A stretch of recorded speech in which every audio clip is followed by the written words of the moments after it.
Hi, I'm glad you could make it over. You see, oh fuck it. I was thinking about playing a character for this. I'm not gonna. I am the nerdy gamer girl. That's me. That's the person that I am. So I think what I'm going to do today is I'm going to speak very softly as I talk you through all of the different physical games that I currently have on hand. And just share a little bit about the types of the games that I like to play, as I do some gentle tappies and handling of their cases. Okay?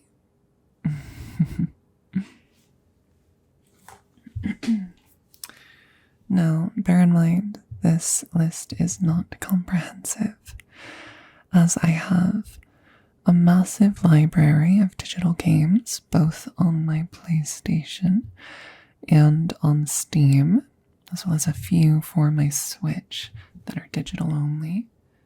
And I also did not grab all of my Switch games or all of the retro games that I currently have in storage, because I do also own a PlayStation 2 and several older consoles that were passed down by my father. Now, for the first game of today, this game that is currently gracing your ears is Tokiren Kiwami. It is a game that I first found out about from a Gaijin Goomba video when I was in high school, I think, maybe early college. It's very similar to Monster Hunter in terms of how it's played and how it functions. Most of the game is spent fighting very large creatures that happen to have various parts that can be broken off of them. But it's very deeply rooted in Japanese culture. Many of the monsters are based off of yokai. It's very cool. It's very fun.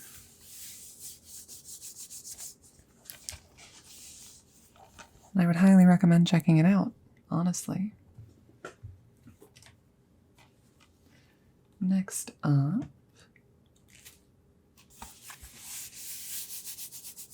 this is a game that I've been replaying recently. I actually just got the DLC for it.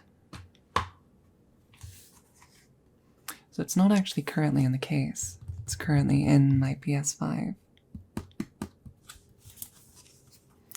This game is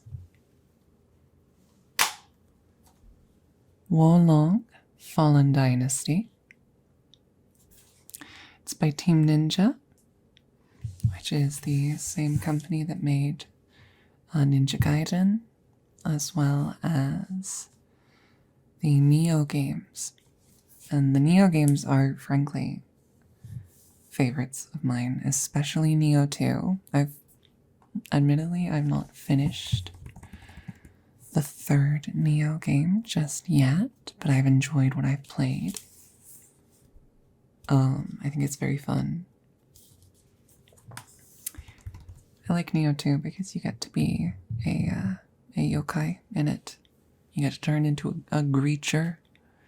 You don't get to do that in the other games. Neo 3 has its own thing, but it's not the same as straight up turning into a yokai, you know?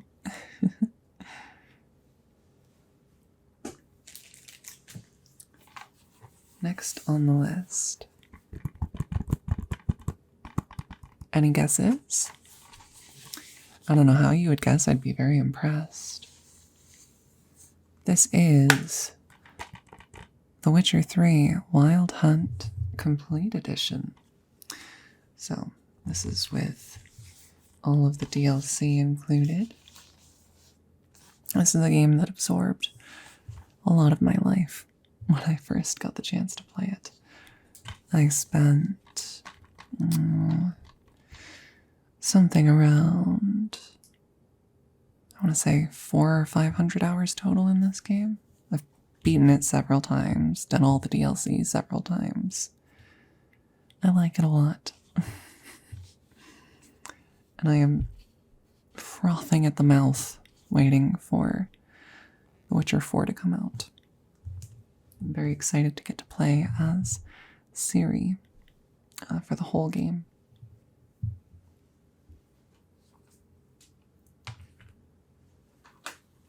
Next up,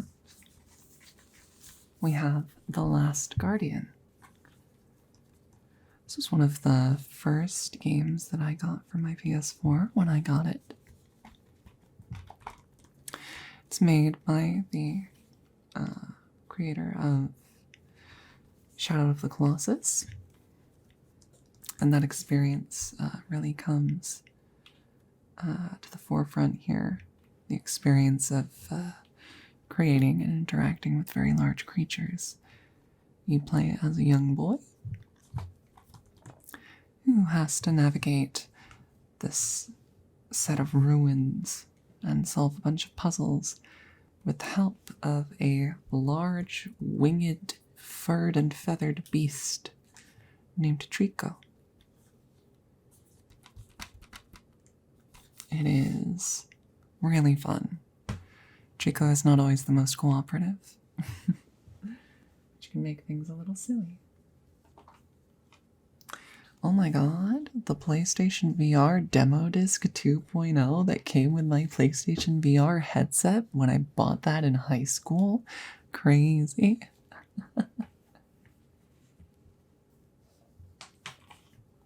We're just gonna move on from there. Next up we have Shadow of Mordor. You're probably picking up a theme. I play a lot of action RPGs. It's something I enjoy. Shadow of Mordor is a good game. That's the long and short of it. Shadow of Mordor and Shadow of War do some questionable things with Lord of the Rings lore, but you cannot deny they are fun as hell as games. They are good games.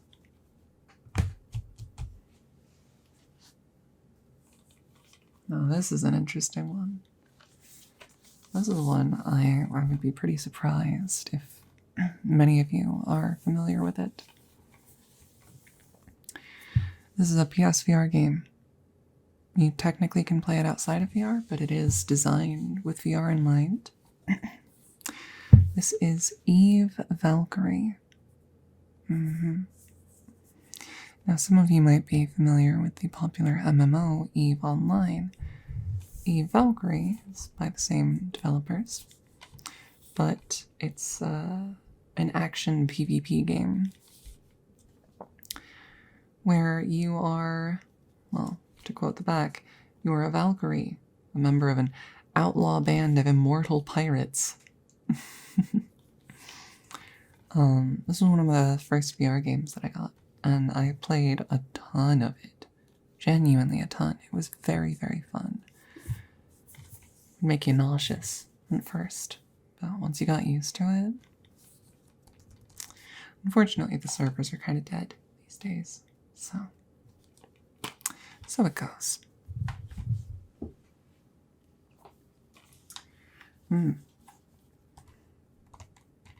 DICE's Star Wars Battlefront. Wow. It's such a weird... Because Star Wars Battlefront already existed, and so did Star Wars Battlefront 2. But now when you're talking about Star Wars Battlefront or Star Wars Battlefront 2, there are two games you could be talking about. I have all four of them. I have the original Star Wars Battlefront, the original Star Wars Battlefront 2, and the new ones. Honestly, I think I like the originals better.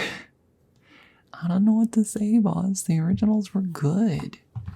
They were really good.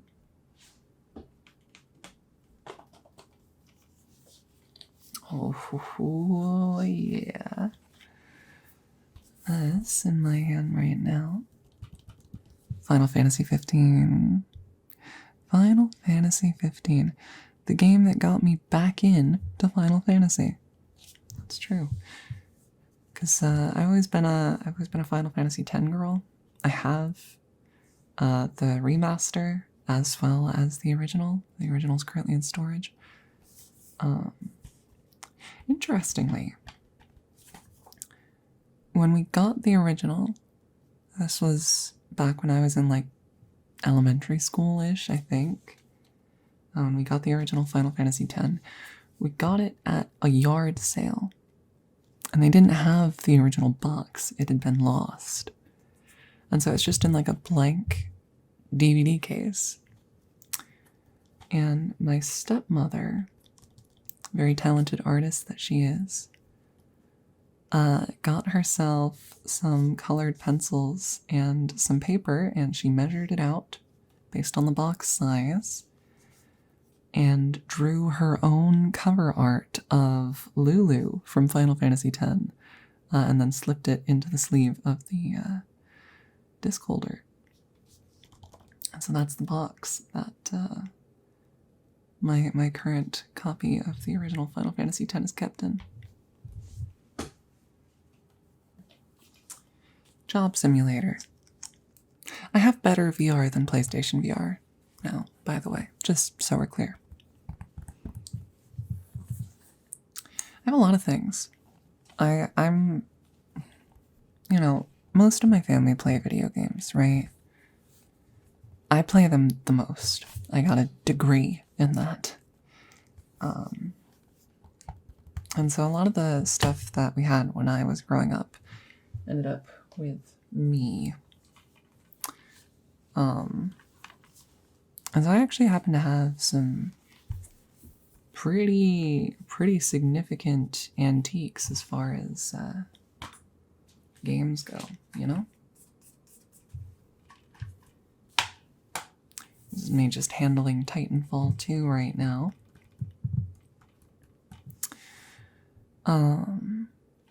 Several games that are for PlayStation 2 that had very limited runs or didn't sell well or had controversy around them.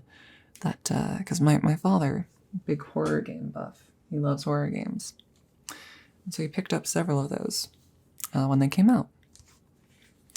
Well, Horizon Forbidden West, would you look at that?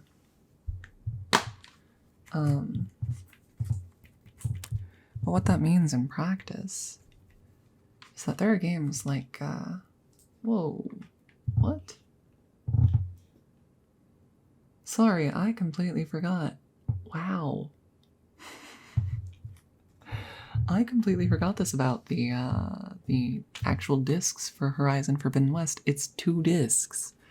You have to insert the data disc first, and then the play disc separate.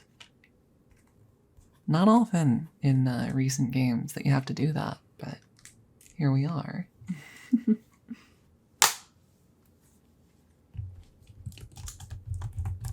just stacking them all on top of each other. Oh, Dragon Ball Xenoverse. Hell yeah. I don't even watch the Dragon Ball anime, I'm not gonna lie. This is like the most exposure I've had to Dragon Ball, but I wanna be honest, this game fucks. It's fun.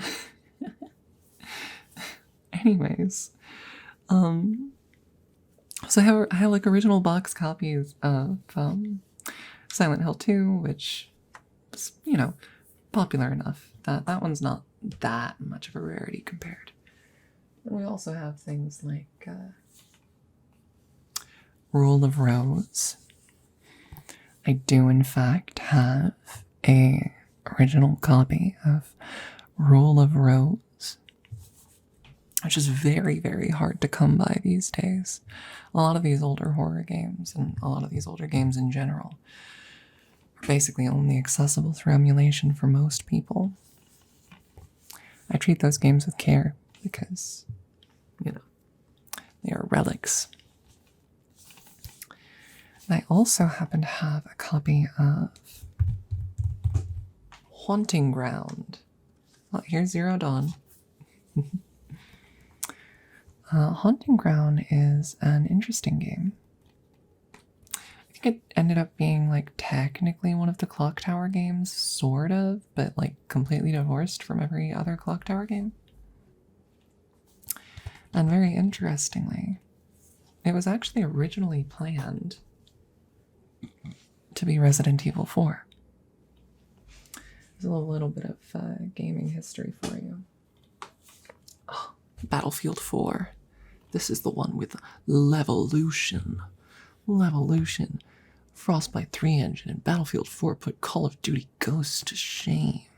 On the land, air, and sea, epic destruction with Levolution. This was like the one shooter that I got super into for a while. I did enjoy it quite a bit, admittedly. Anyways, interesting thing about Haunting Grounds, right?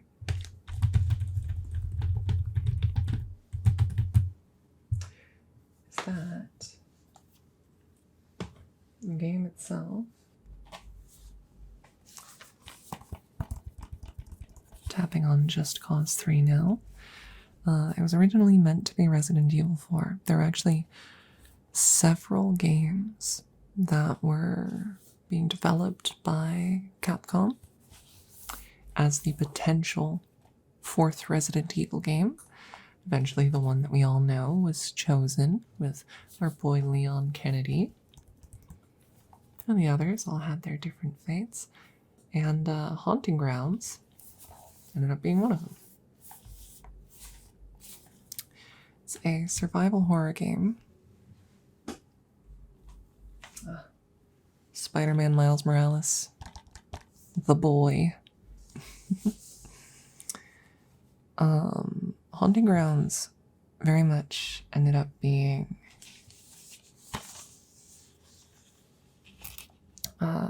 fairly controversial and fairly experimental as well. It's a survival horror game wherein you are playing as this girl who was woken up mysteriously in a cage in a castle, and you have to escape. That's the core premise of the game. And it introduced a lot of the sort of, oh wow, Destiny. And it's pretty beat up box, honestly.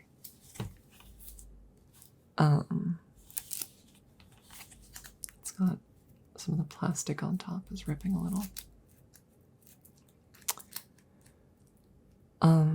But you're trying to escape this castle, and it's something, right?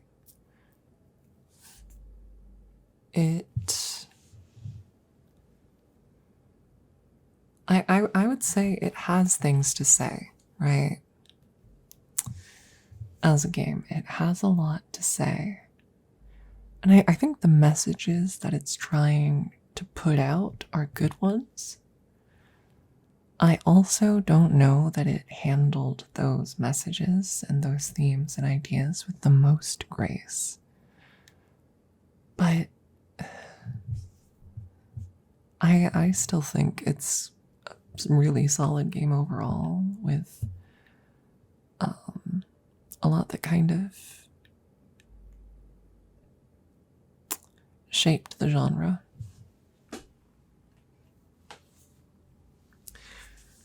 In Haunting Grounds, you are not, a hero. By the way, I'm fiddling with Red Dead Redemption 2 now. You're not a hero, you're not powerful, you're in fact very intentionally disempowered. And I think, sorry, I'm just gonna ramble about Haunting Grounds now. Part of what the game is trying to suggest is it's saying things about sort of some of the fear inherent to being a woman, honestly. And again, I don't think it necessarily handles things perfectly. But at its core, it's got two ideas. It's got this idea of empathy and this idea of sort of the way women are seen and treated. The main villain of the game is up to some very heinous shit that I won't get into right now because we're here for relaxation. There's some very good video essays about it. And you, the character, are designed in a very conventionally beautiful way, and you are very deliberately disempowered. You can't fight back at all, ever. At one point, you get a dog, and your dog can occasionally save you if things go wrong. You know, if one of the baddies grabs you, it'll attack, and you can run away together. But... oh, hey, the Call of Cthulhu video game. Not very good. I'm weak to horror, which is something from someone who's generally fascinated with the genre. This game did get me a couple times, and it should not have. It's not that scary.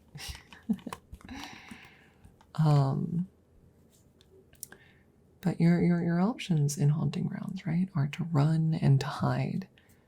And if too much shit happens, you'll start to panic and the controls will become less responsive. And if you collide with anything at this high speed that you're sprinting and scrambling away, you'll trip and fall over, and it goes poorly, right? I don't know. I think if I took the time to compose a lengthy video essay about it, I would probably just be retreading ground that other people have, honestly. But there's so much to dig into, and there's so much to dig into with so many old horror games, right? Because so often they're trying to touch on certain themes. They're trying to say something, but especially because of the newness of the medium, they don't always stick the landing. You know, at the time, telling stories in that way was very new.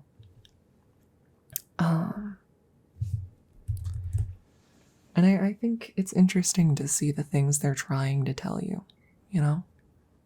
And to see how that perspective differs from the perspective we have now, and to kind of consider the ways that those stories and those ideas might be conveyed today. It's very much a game that is sort of designed to make you feel a certain way. To make you, the player, almost feel threatening or wrong for watching these events unfold. And it's a game that wants you to humanize its characters quite a bit. The best ending of the game requires that you treat that dog very kindly. Like, actually, you have to go out of your way to do nice things for the dog. The game doesn't tell you that. It tells you you have the option to praise it or scold it. But it doesn't tell you what to do with that information. But if you don't take it seriously and act on its terms and act as though you're interacting with a real dog, you won't get the good ending.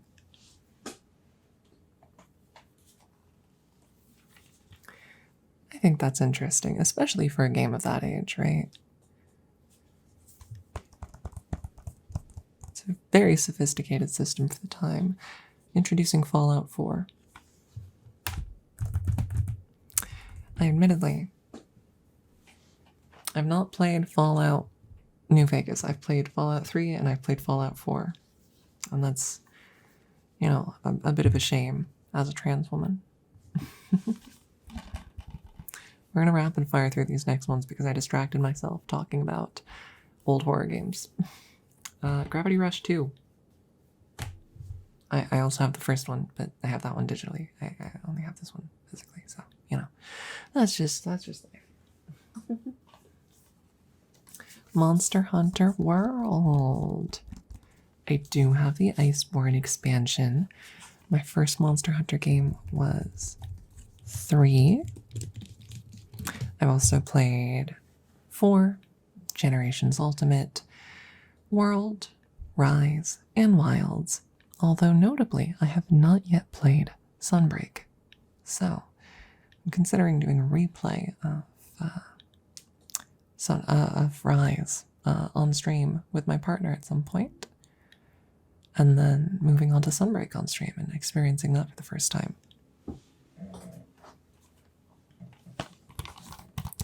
Batman Arkham Knight. This was a game that I do quite enjoy. I own all the Batman Arkham games. They're very fun. Not much to say about them beyond that.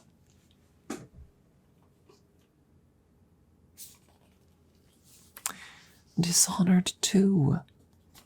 I also have the original Dishonored, but this is the one that I have on hand right now. I got this in a limited edition set. Fun fact. Not deliberately. I got it like shortly after it came out, right? And I went to a GameStop and I bought the game.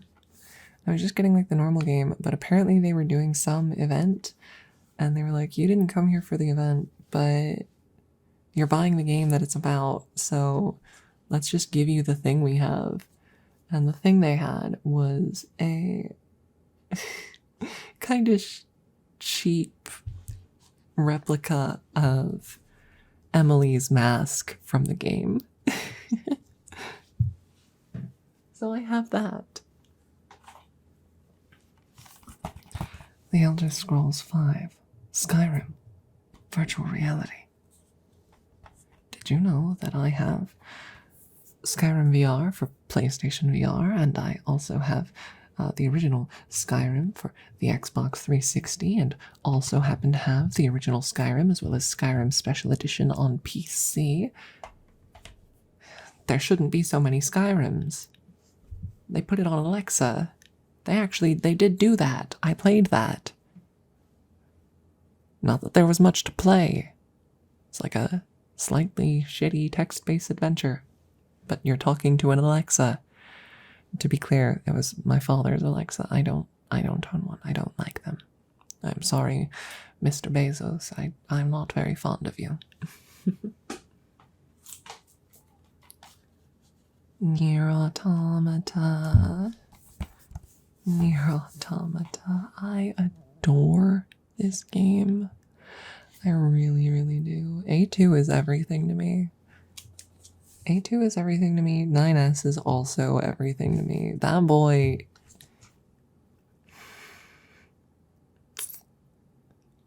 That boy.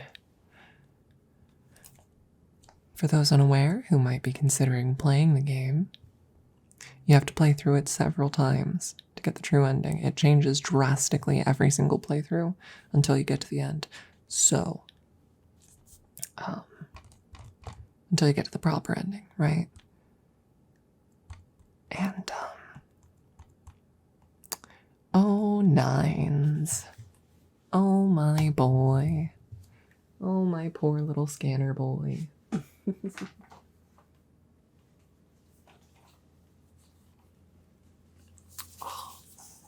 Oh, my introduction to the Assassin's Creed games.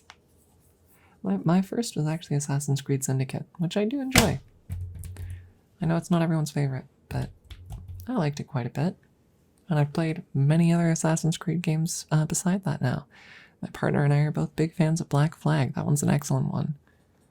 Outside of the sections where you're an office worker, those parts are not very, very fun.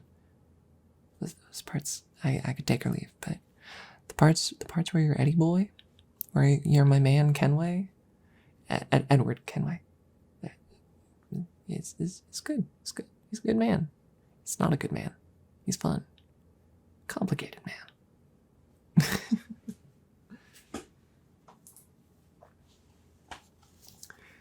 We're almost to the end of the games that I brought here to show you all. We have Devil May Cry 5. Also a favorite of my partner. I think it's solid. The DMC games are not really like super my thing, but like those boys are good. Those boys, I like those boys. And lastly, we have the Shadow of the Colossus remake and Tomb Raider Definitive Edition and Loud Neighbors. There you have it. This is a snippet of my collection. I have many more games, some of which I wouldn't really talk about here because I have some spicy games. But I have just under 400 games on Steam, a few hundred on my PlayStation digitally, as well as lots of gotchas that I play and a bunch of old games that are currently in storage because I don't have room for everything in this tiny apartment. But there's a little glimpse into my game collection. I hope you found it insightful. I hope you've learned so much about me. And if any of these sound interesting to you, like go ahead and check them out. They're good games. I would recommend basically any one of these games I was just talking about. So go on, and we're done. We're done. Okay, yeah, you know what? I'll rub your ears. I'm not sure how good of ASMR handling all of those game cases was, so I'll give you a little ear rub before you go. Here you go. Oh my god, upstairs neighbors, I'm gonna scream. But I'm gonna scream like really quietly because I'm recording ASMR. I'm gonna go, I'm gonna go, I'm full of rage and anger. I'm so upset right now. Sound like John Mulaney there for a second. I don't like that. I need to. Okay, yeah. You know what? Video done. You have a good night. I need to process.